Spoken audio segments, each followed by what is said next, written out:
Hello and welcome to 2021. So good to be together, so good to worship together wherever you're joining us from. Thank you so much for being with us. How do you know the new year has started and it's at least 1 minute past the clock? Well, you've already broken a New Year's resolution. You've eaten those carbs, you've been a little bit late for that quiet time, and you missed the dishes you promised your wife you would never miss again. Welcome to 2021. It's time to phone all the friends all the prophesiers who said that this was the end of the world, 2020. It wasn't. We have made it. We are here, and it's time to take over the world for Jesus. Thank you for being with us. And I am super pumped, as you've probably picked up, to preach the gospel this morning, and I've got you for 15 minutes, so let's go. I want to preach this morning a simple word on legacy strategies for life. See, I've just been away with a friend of mine. He's like Mr. Strategy. Everything has a strategy. To go to the beach has a strategy. To go to dinner has a strategy. He's like Strength Finders, best top 5 Strength Finders, number 1, 2, and 3, all strategy. And so you hang around an individual like that, and you realize that life needs strategies. I'm a strategy guy. And when I read the Bible, I'm looking for strategies that lead to life. Another thing, sitting with my friend, we're talking. We were friends when we were 20. We were best men at each other's weddings. And now we're 42 and 41 respectively. And you start speaking about things like legacy. What would your legacy be? If this was your time and this was your moment and you were taken up into glory, what would your legacy be? What would the story people would tell be about your life, about your years? You see people run after records and getting their names in some book called the Guinness Book of Records. But who of you knows these names? Let me give you one. First one, Brittany Walsh. Anyone know Brittany Walsh? Anyone? Facebook friends, follow on Instagram. Now, Brittany Walsh holds the record for the farthest arrow shot using her feet. Yes, 40 feet, excuse the pun, and 4.64 inches. She shot an arrow using her feet. That got her into the Guinness Book of Records until someone else takes a record, but that's not a legacy.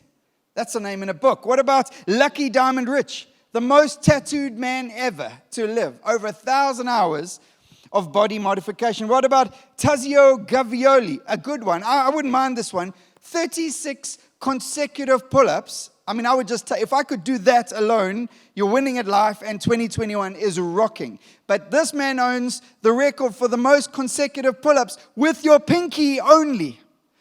Try do one pull-up with your pinky. But what you realize is there's none of these are legacies. None of these are statements that you really want people to make. Oh, he could do a good pull-up with his pinky.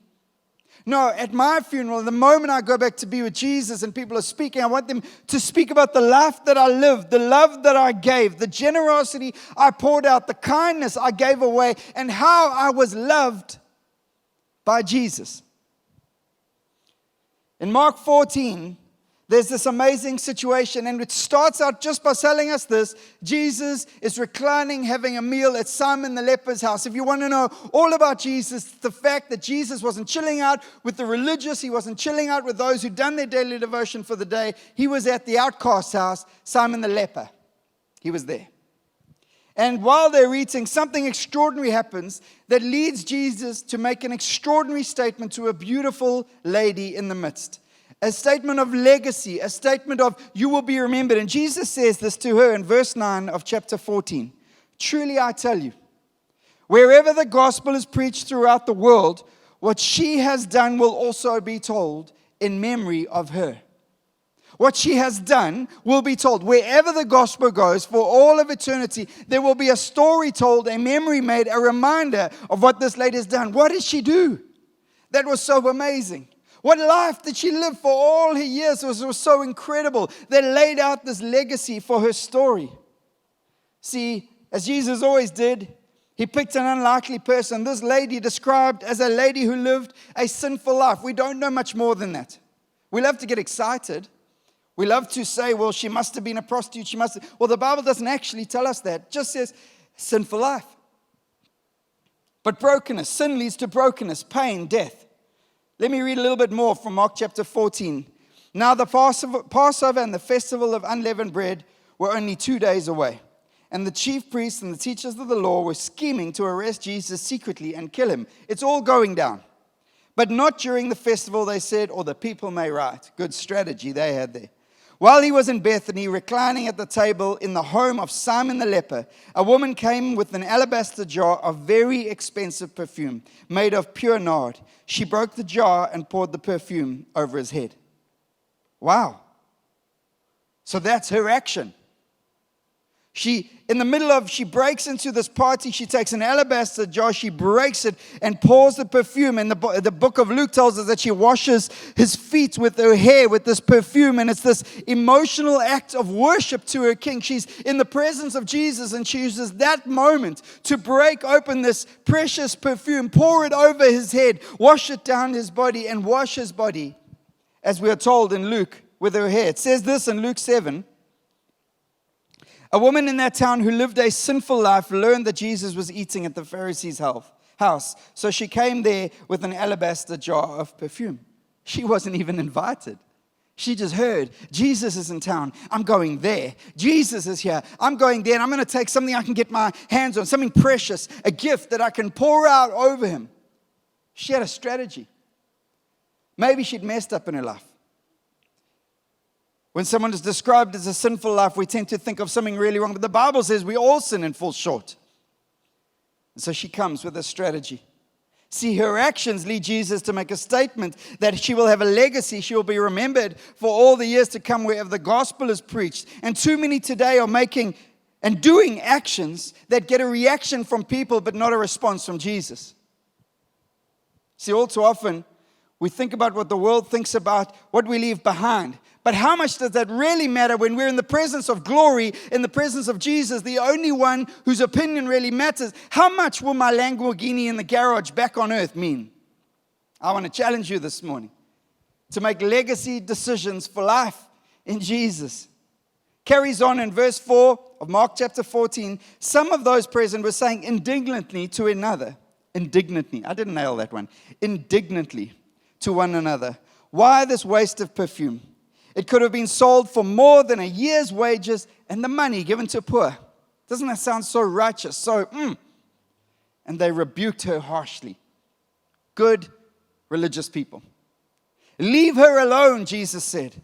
Why are you bothering her? She has done beautiful things to me. The pure you will always have with you, and you can help them anytime you want, but you will not always have me. She did what she could. She poured perfume on my body beforehand to prepare me for my burial. Truly, I tell you, wherever the gospel is preached throughout the world, what she has done will also be told in memory of her. Legacy strategies for life. Jesus says what she has done.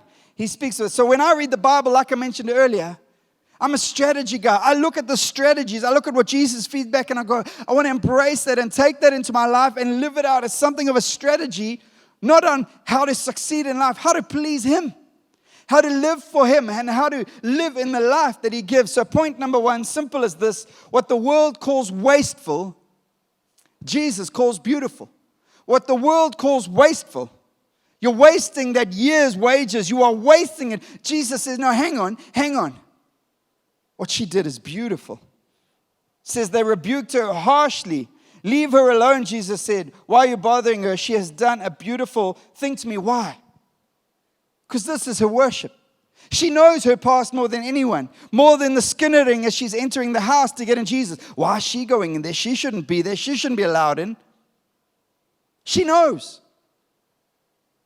And yet she walks in knowing everything and pours out her act of worship the same way you and I do every Sunday and every morning we wake up and every time we enter into prayer and every time we come before our King and cry out for His grace, His mercy, just His ear to listen and His voice to speak.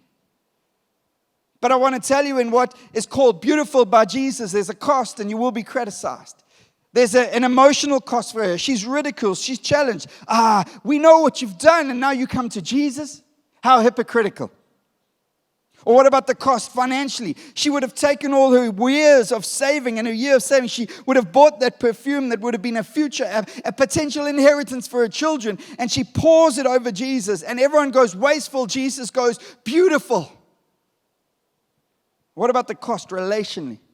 As people judging, having an opinion, everyone in the room. But what about the prize? When last did you truly truly worship Jesus. So what I'm basically asking is, when last did it cost you emotions,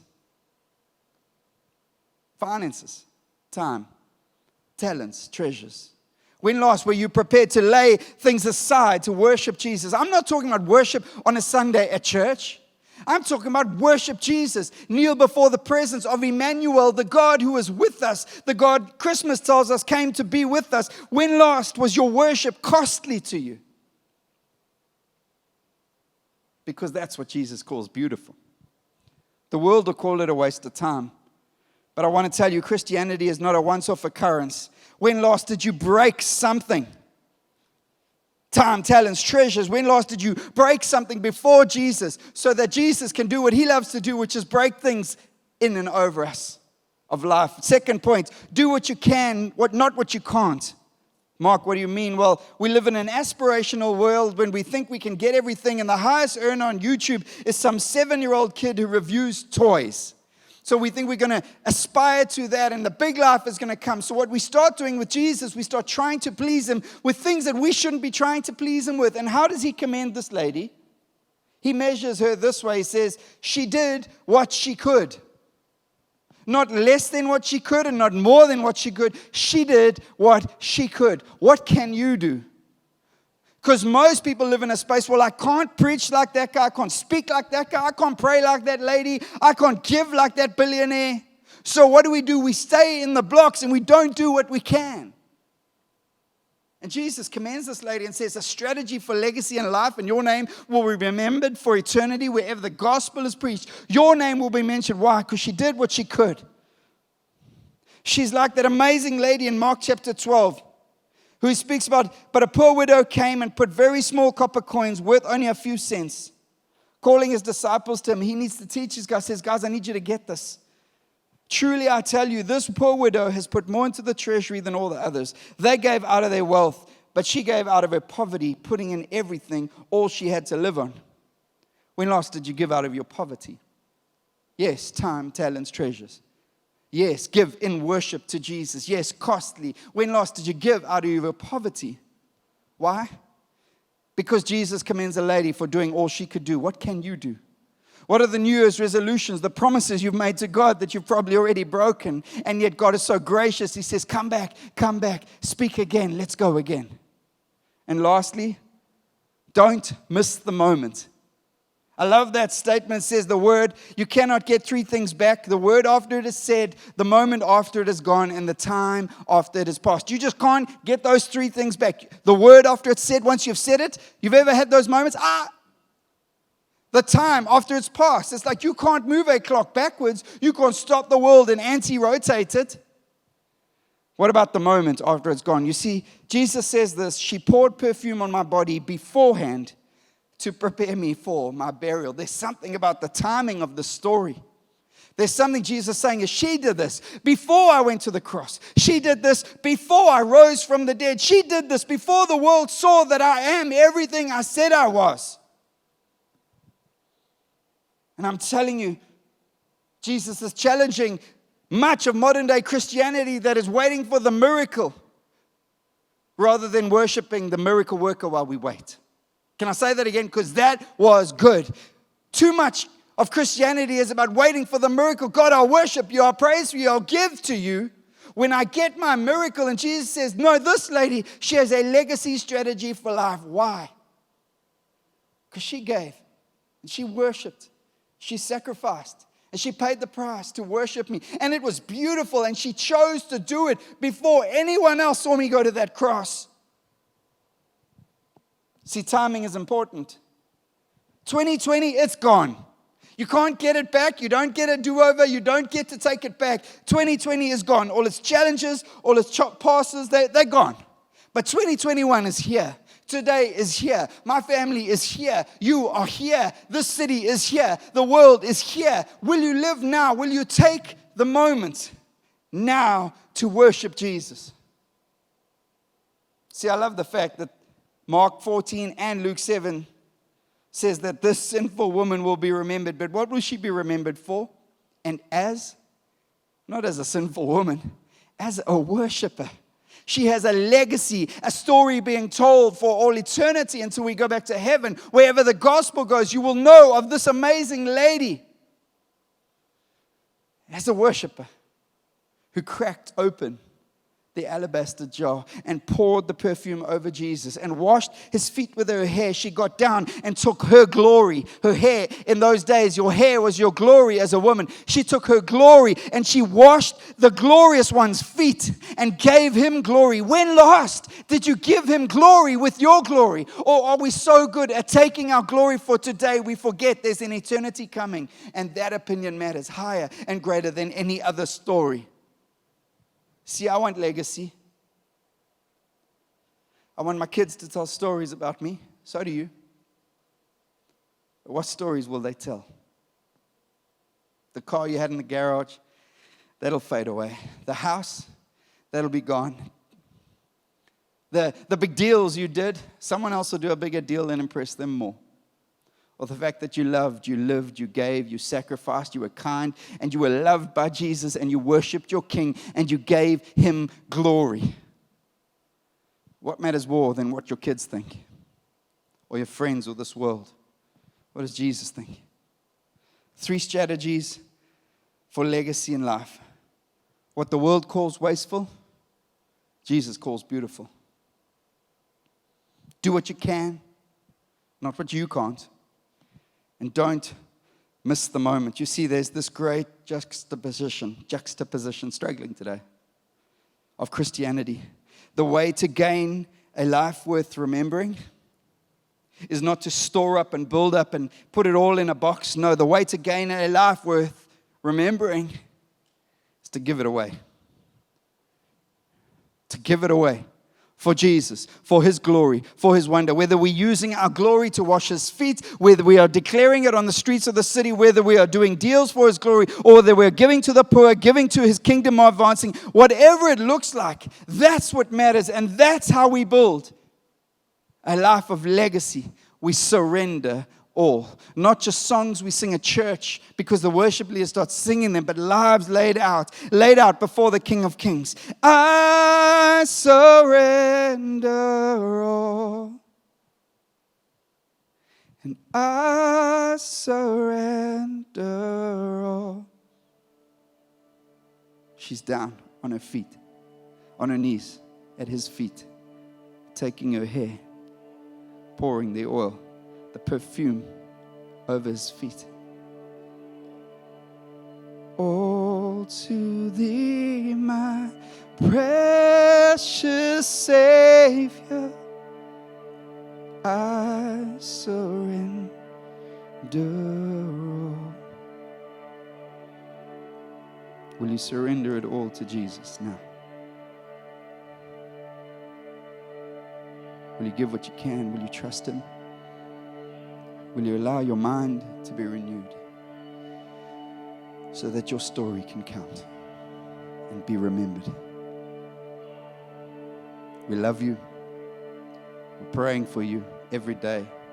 We know these times are tough, but I'm telling you, church, it's time for the church to shine more than ever before. In the darkest times, his light will shine. Go and shine for Jesus.